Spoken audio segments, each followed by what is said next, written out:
friends. This is Jean, your support coach and mentor, and welcome to Learning from Losses. Even if you've not had losses, it's always good to evaluate and re-evaluate where you are. If you can take the time to evaluate, was it done well? Did you do it well? And was it up to your expectations? Because often our expectations will be a guide as to what's happening and what's the result of what we are expecting. I've heard in the John Maxwell podcast that you don't get what you expect, you get what you inspect. And when you inspect your life, whether you have recent losses or no, you've had losses in the past, it's always good to take stock and say, what did you learn? Did you face reality? When you're learning from your losses, did you face reality? Often things are hunky dory, things are going great, you're in your comfort zone, you're secure, things are nice, and things change. In his book, John Maxwell, Sometimes You Win, Sometimes You Learn for Teens, he talks about Charlene Schiff, a Holocaust survivor, but her story is amazing. Her story of moving as a daughter in a cushy house to being a Holocaust survivor and then living to tell the story is amazing. I encourage you to pick up the book and read this or read Charlene Schiff's story immediately to find out her story of how she faced reality. But what brought home to me is whatever you're facing, the elements are the same. If you've had a cushy lifestyle, if you've had a comfortable and secure lifestyle, but you have to move from where you are, you have circumstances demand that the old doesn't remain any longer and you have to do something new. What do you do? Irrespective of the depths of the loss, the teenage low key, high key elements of the change required, you have to take stock and you have to face reality. You have to know what worked, what didn't work, what do I have to do now so that I'm successful. Life is difficult for everybody. It's not that it's easy. And you know why it's difficult? I'm not one to mutter platitudes and often heard sayings, but there is a logic to that reasoning. Life is not difficult because life enjoys being difficult. No, it's we people as humans, we want to come and learn more constantly. Now, if the ship didn't ever leave its harbor, would it ever face the sea and would it ever cross the other side? We, when we were born, we came with the intention of learning and growing and crossing to the other side. We didn't come with an intention of staying babies. Like we physically didn't stay babies, we mentally don't stay babies. We're constantly asking for more. Whether you acknowledge it or no, you're constantly asking for more, something deeper, something better. You're constantly asking if there is a feeling of dissatisfaction within you, a constant feeling of unrest, it's because your mind, your very essence, is asking you to be more. It doesn't necessarily have to be one way up the wealth ladder. When we say do more, be more, a lot of people think, oh, you want to grow wealthy and strong. No, not really. That's not what life is all about. Life is always about stretching, learning more in terms of your capabilities, learning more in terms of your skill sets, stretching more, doing more, being more to yourself, to your family, being more to your team, guiding your teammates, guiding people who consciously or subconsciously listen to you. You are a leader where you are, my friends. And a leader is not an effective leader if a leader has not taken stock of reality. And the challenge is not to stay mired in reality.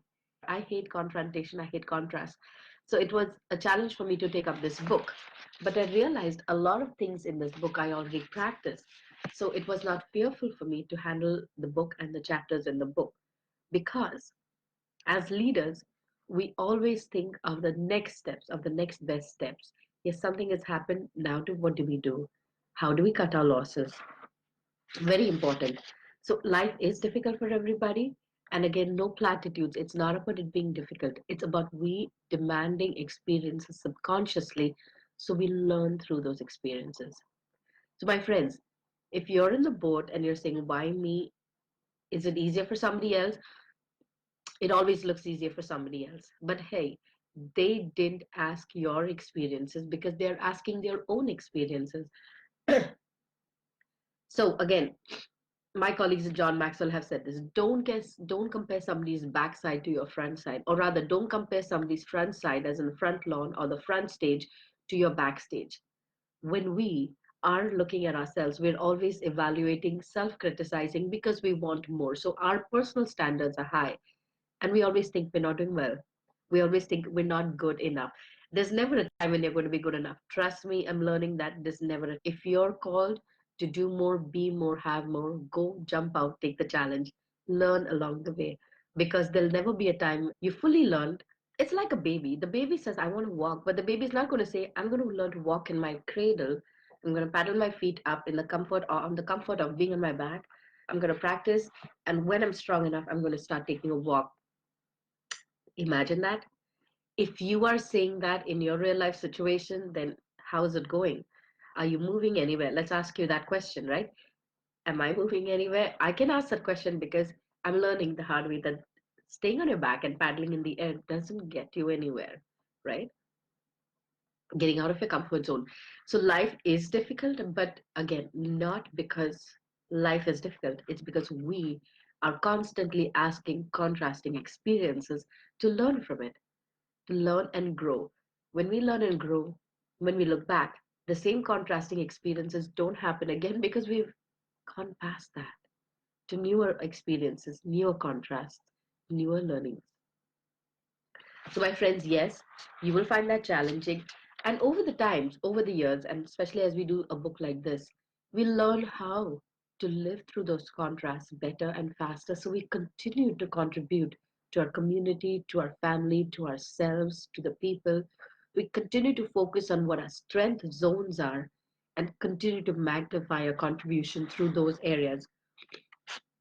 So you will say life is difficult, but you really have to build on a good foundation. You really have to build on a good foundation for yourself. When you refuse to learn, or when you blame others, or when you're looking for excuses, you're making life harder for yourself. So it's easier to move from failure to success than from excuses to success. Have you ever worked with anybody? And you can clearly see it. You can clearly see the jump that they can make. You can clearly see the distance is quick. Just do this. It's not a challenge. Instead of doing this is what you'll do. You're the same person, same intelligence, same timing. Just do the next thing. It's so simple, but have you ever had them come back with excuses? When I'm doing, sometimes you learn for teens. With teens, sometimes that's classic. You hear excuses because they are voluble about the excuses. With adults, we are kind of quiet about excuses, but we still have them going as a running motor inside. So remember, what you didn't have in place clearly blew up in your face. Wow, that rhymes. What you didn't have in place clearly blew up in your face. So it's easier to move from failure to success rather than from excuses to success. Because when you're having excuses, you're not seeing things for what they are. With excuses, there's no humility because there's blame. Else is responsible rather than I'm responsible. That's a tough pill to swallow. You mean I could have had a better life had I taken more onus? Yes, you can. Hey, I'm telling myself too, so I'm not preaching. I always say I'm learning with you. And last but not the least is think. When you are past that excuses and you're past making things difficult for yourself, few things you can do is continue to learn and keep growing. If you need help around that, my friends, we have a support group. You cannot learn and grow on your own. You have to be part of a team. You have to know who you follow on a consistent basis. You have to have a fitting crowd. Yes, you have your own friend circle. You have your own circles at work, at home, but you have to have somebody you constantly learn from who are your peers, where you speak the same language, because then you're enthused to be more, do more, and have more. Why do you think they have these lean in circles? Why do you think they have circles of people who have fancy cars? Why do you think they have circles of people with who are entrepreneurs? Why do you think they have BNIs? Because they are people who are living the same challenges, trying to achieve goals along similar lines. And when they feed off each other, their momentum is higher. That's kind of like a mastermind group. So make sure you're part of a group, you belong to a group, you're constantly learning and growing. That's the only way, my friends, to be more, do more over and above what you are. Once again, I'm learning that too. I'm making space in my life for that. So you're not alone. We're journeying together. Think, think, think. The person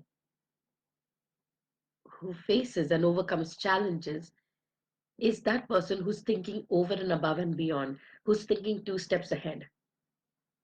If you're thinking two steps ahead, you're thinking of solutions, you're thinking of next steps, you're thinking of what worked, what didn't work. You're not shirking. Just because you're thinking ahead, you're not shirking reality. But you're saying, okay, this is what it is. What am I going to do about it? To come back to our main heroine here in the beginning, I spoke about Charlene Schiff. A bit about her story. So she was part of a Kushi family as a 10-year-old and as 12-year-old as a Holocaust survivor. Her story is that the Jews invaded her town. Her father was gone immediately, and within 2 years, she lost her sister and mother. Now, when she lost her mother, like she was in the stream with her mother for 4 days, and one morning she woke up and her mother was gone. She had to leave her house, stay in streams for days together, live in haystacks, barns. People she knew were killed because they were friends with her. People she thought she trusted would easily, for money, look to hand her over to the Jews. She ate bugs, she ate barks of trees, she stayed in graves just because that was underground. And this continued till she was about 14, and she was totally emancipated and gone down in terms of health till Soviet soldiers formed her. Now, at every time when she lost her mother, she lost her sister, she lost her father, she could have given up and says, I can't do this, I can't live this challenge, because for her, death was always, she had to be two steps ahead of death. Death was always knocking on her door. She could have said, it's not me, I'm meant to die. They're hunting us down. This is my fate, this is my life. But for some reason, she kept thinking two steps ahead. Okay, now what do I do? Now what do I do? Long story short, she was rescued after 4 years, huge growing. She was determined to move to USA. She did. She settled there, married an army officer, raised children and grandchildren. Children were old enough. Her kids are doctors now. Her son is a doctor. And towards the end, at close to 55, 60, when everything was done, her rabbi encouraged her to tell her story so it would be an encouragement to many. Now, Charlene Schiff and all of us who've been in that situation will identify that we had to think. We had to think our way out of situation many times. We had to think of the next steps. Many of your parents will say, I cannot be at the same level as thought as my kids. I have to think three steps ahead. Well, five steps ahead, right? So, my friends, you have to think. Think of the next steps. Think of what will work for you. Think of where you're going and why you're going and what will be the circumstance. Sorry, this is such a serious topic. I forget that I have to smile. So my apologies. Last but not the least, we spoke about facing reality and being ready to adjust, right? Cut your losses, says what's going to work, what didn't work. I can't depend on what was there in the past. I have to look at what is there right now and what's going to be there in the future. The best action to take today, my friends, I encourage, these are deep topics. I encourage you to journal it. Journal what you learned about the loss using the framework that I've given you. The inputs that will come through your mind will be amazing. The downpour will be amazing. The breakthroughs that will come will be amazing. I can guarantee you, when you truly sit and work through this, I would encourage you, write down a list of challenges. Write down a list of challenges that you're facing in your work that you would like it to be, and it's not there. Write down the list of challenges that you like in your business, in your family life. This is not to dig out problems, but unless you address problems, the solution or you acknowledge, the solution won't show light because it's your questions that actually brings out answers. Your questions bring out answers. If you don't have the questions, The answers won't pop up. This is Jean, your support coach and mentor, signing off